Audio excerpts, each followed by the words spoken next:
Hi folks, welcome back to another video on Phil's DIY. Today I'm going to take the next step in making my home a smart home, and I'm going to do that by installing some smart light switches that have the dimmer function in them too.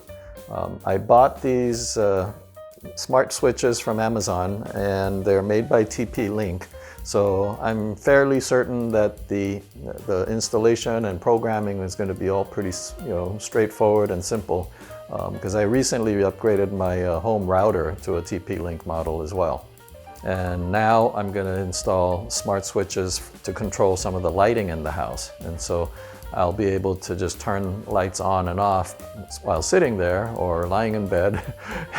And when I'm not home for a couple days, I can have it randomly turn on and off to make it look like I'm home. So let's get to it. Currently I have these LED lights throughout my house. Some of the lights are on dimming switches. So I can turn the lights on and off with using this switch, like so. And then I can also dim them. I have this throughout the house in, for example, the master bedroom, the living room, the family room, etc. I'm going to replace the dimmer switches with Wi-Fi connected dimmer switches that will be fully programmable and controllable through program or through Alexa. So the smart switches that I got are called Tapo. They're made by TP-Link. I chose this one on Amazon because, first of all, it was made by TP-Link, so I figure they know what they're doing in terms of making it easy to install, Wi-Fi and using the smart home app, that sort of thing. There are many smart light switches that you can find both on eBay and Amazon. But I figured I would just play it safe and get the TP-Link because it's a known brand. My home router, I just upgraded to a TP-Link, so I know there's not going to be any trouble. I bought a pack of 4, and it comes neatly packed up like this in the box. There are 4 switches, and they come with everything you need, really. So it comes with, in case you need, wire nuts. These are the screws that you would need to mount the switch into the light box. It also comes with these plates, the face plates, and they snap on. It's not screw on. It snaps onto the front of the switch, so it makes it really easy to install. Only trouble is on all but one of my replacements, I have the switch that I'm replacing in the double gang feature. So I cannot use this on those 3. There's one room where I could use this, and I'm going to do that on that room. It comes with wire labels, so once you identify the lines that you need or that you're going to use to connect, you can peel off one of these stickers and wrap it onto the wire, if it helps you. And then, of course, there's a quick start guide, shows you how to download the app and do the installation and connection to your Wi-Fi. Very important. The first thing you have to do is to turn off the circuit breaker for the lights and switches that you want to work on.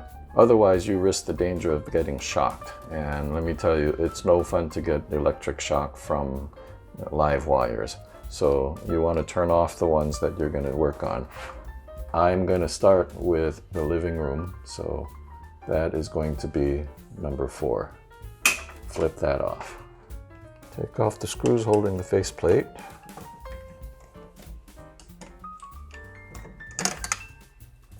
Now, this switch controls the porch light that's outside. This is the living room switch. I think this ought to be here, and the living room switch should be here. So that's how I'm going to do it. I'm just going to take both of these switches out, move this one here, and the new switch that I'm going to put in for the smart home is going to go here. So the current dimmer switch is attached using wire nuts right here. So I'll undo that. This one I don't need to touch the wiring because I'm just going to move that over. The new smart switch has the need for also attaching to neutral, which is this clump of white wires. This is the neutral line in the house. So I need that one, and one of these is the load, one of these is the hot wire. So that's what I need to do, and then I need to find a place to put the ground. So we'll undo the wires for the existing switch. And we'll just leave that dangling over here. Move these two switches so that I can have access. And it seems that this wire is going into a conduit in the top of the box. So this is going to the lights in the ceiling. So that's what's called load. This one is connected to this clump of colored wires. So that's hot. So that's going to be what feeds the power up to the lights through the switch that I attach. Okay, so this is the new switch that I'm putting in. It's just got a push button on the light control. It's got a dimmer buttons, one to go lower, one to go higher. Then down here are a couple of buttons for resetting this device. One is to reset it to reprogram it onto the Wi-Fi, and the other is to reset it to factory defaults. And the instruction booklet explains all that. Here we have the load and hot. So it tells you here, this one is for load, and this one is the line. So this is where the hot wire is going to go, and this is where the wire for the light's going to go. Here, this is for neutral, it's white, and green is for ground. Unscrew the screws, back it out so that there's enough space to get the wire in. Let's see here. This is load, so that's going to be this one. And that's going to fit under like so. And just tighten it down. And line goes here. Nice and tight, okay? And then I have to get the other wires attached.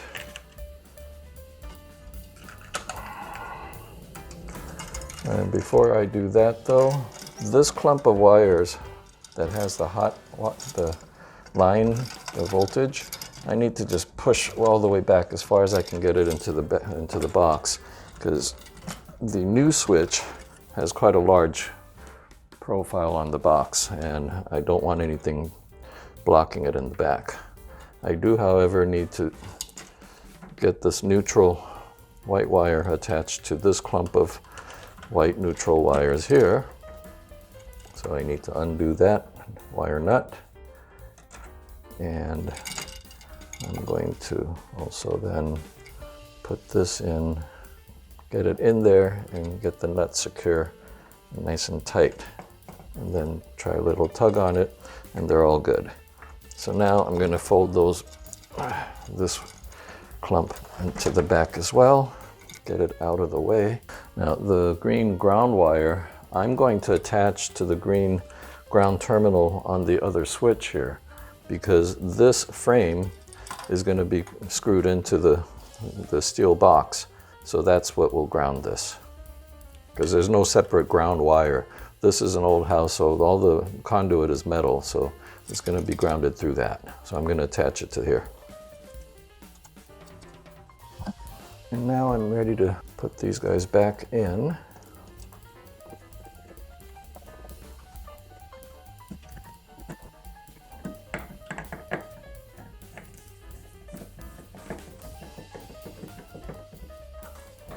So I'm now going to tighten this down and then get the plate on. Okay, like so.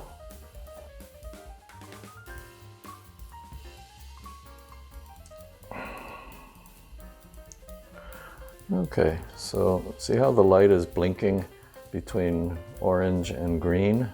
That means that the switch is powered on and it's ready to program. So this is the Tapo app, because this is the Tapo line of switches from TP-Link. So you would select this little plus sign to add device. See, add device. And this is going to be a switch. And this is the S500D. D means that it's got the dimmer in it. So that's the one I'm going to do. Has it been wired up? Yes. Check the LED. Is it orange and green? Yes. And now it's looking for the switch. And it's found the switch. So yes, connect to the switch. We'll give it a few seconds and it says, okay, found it, ready to program. Scanning the Wi-Fi network. And I have a mesh system on my home, so that's the one I'm going to connect to. And I'll put in my password here. And now it's connecting to my network. Now, I don't know if you can see it, but the light is now just blinking green, not orange. It's pairing my Tapo device to my system. Okay, name your device. I'll leave it as Smart Switch. Next, where is it? It is in my living room. Okay, icon switch. Almost done. Check firmware. Update now because they found the firmware update. Okay, it's set up. Now we do the dimming calibration. Test. The lights just came up. Was it smooth? Yes, it was. Now I have to tell it at what points it's maximum and minimum. So find the minimum light level. Okay, so this is the minimum level, because if I go below this, it will turn off. And then if I go up a notch here, and it's not turning on yet, so I want to go one more to get it to turn on. And now it's on. So this is the minimum light level. So I go back now, and maximum, I'll just leave it at maximum. Smooth, next, test.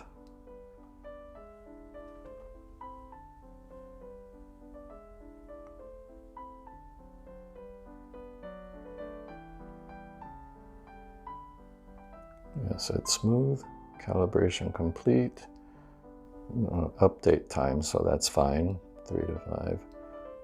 Living room, okay, now it's done. So now I'm going to play around with it a bit. I didn't find anything named living room lights.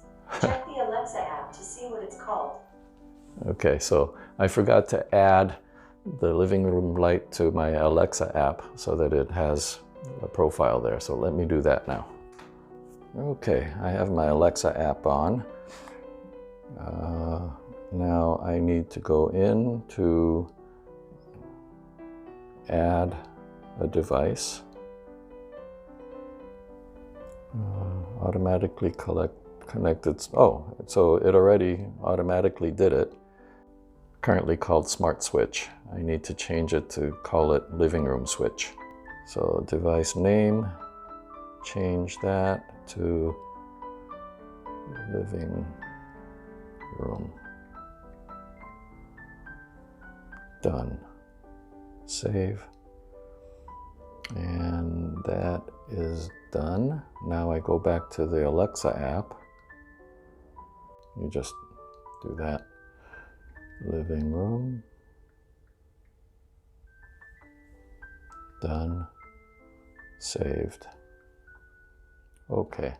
So it says the living room light is on at 75% brightness. So I'm going to change that first and say, Alexa, change living room light to 100% on. Okay, so now it actually got a little brighter. Okay, so I'm done with my smart switch installation. I installed a total of 4. One in the master bedroom, one in the second bedroom, one in the living room, and one in the family room. I'm standing in the living room right now. I can remotely turn the lights on and off, up and down, like this. Alexa, turn off living room light. And now the light's turned off. Alexa, turn on the living room light. And they're on. And I can do that in 4 different spots in the house. I wanted to do the dining area, but the light switch for that particular light did not have a neutral. It is what it is, and I didn't feel like actually pulling another wire just to do this for the dining area. Anyway, I am happy with the results. It was very easy. Once the switch was installed, it only took about 4.5, 5 minutes to get it fully programmed and calibrated, and it was good to go. Just remember, safety first. Always make sure your power is turned off when you're opening the switch box to swap out these switches, because you don't want to get electrocuted. So be sure, stay safe, and do it that way. If you're not comfortable with handling wiring, don't. Hire an electrician to do it. That's always my best advice to you, okay? Anyway, thanks for watching. Be sure to hit that subscribe button. I don't know. Anyway, be sure to hit the subscribe button if you haven't already. Thanks for watching, and I'll see you in the next video. Bye.